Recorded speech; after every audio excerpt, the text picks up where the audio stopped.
Welt pockets are a stunning detail, but they can be scary the first time you try them. I'm going to show you how to add them to our own Marlowe waistcoat pattern. My best tips for getting excellent welt pockets is very careful marking, precise sewing, and to test a few times till you feel confident. We'll be adding the welt to the front bodice piece, and we've joined both of those pieces together. We are working on one side at a time, so obviously you'll have the other pieces as well. We've also got our welt piece, our pocket pieces. The bottom one is cut from lining because that won't be seen and that reduces the bulk, and the top one is in self fabric.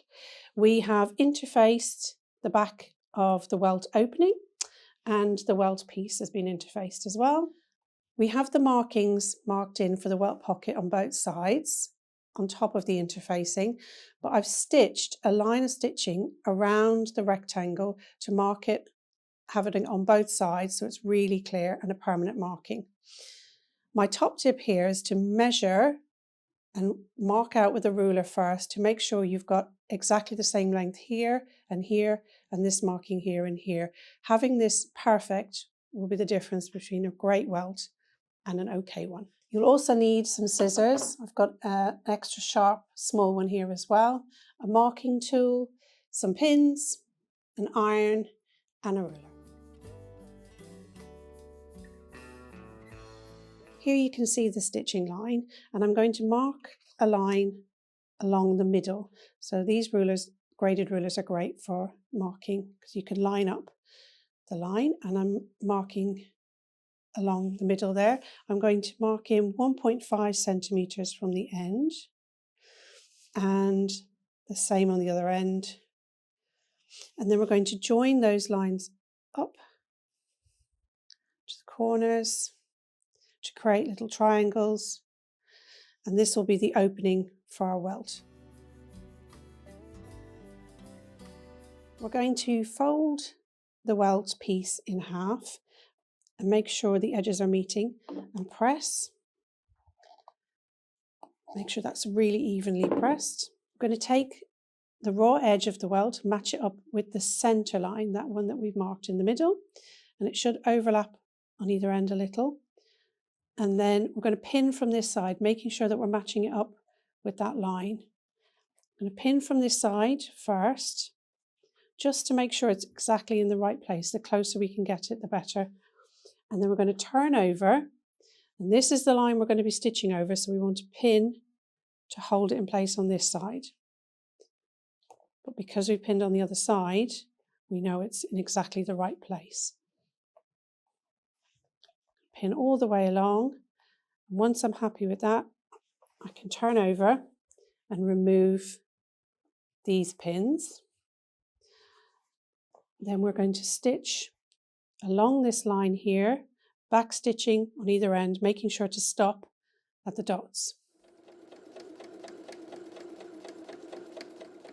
Here's the stitch line I actually did it in black so you can see it a little bit easier, where I stopped at both ends. I did it from the wrong side so I could be really accurate. And then I'm going to turn over, and we're going to add the top pocket. So this will go right side facing down. We're going to match up the raw edge with the raw edge of the welt, and we'll have a little overlap of 2 centimeters. You can see the notches there. And again, we're going to pin into this side so we can make sure that we're sitting in exactly the right place.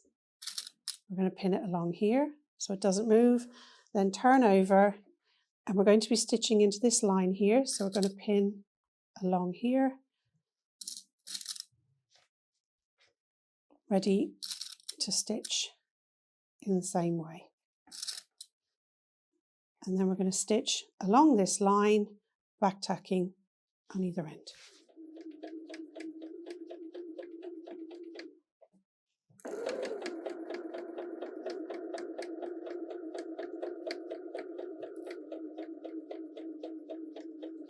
Now comes the bit that can feel a little bit scary. We're going to open up the welt, so we're going to cut into the front bodice. I'd always use sharp scissors and also one with a sharp point like this for really getting into the corners. These are great. We're going to be cutting along that center line and then up along the sides of the triangle into the corners on both sides. Cutting into that line, up to the triangle, and careful not to cut any other part, and then up to the corner, up to but not through the stitching line. There.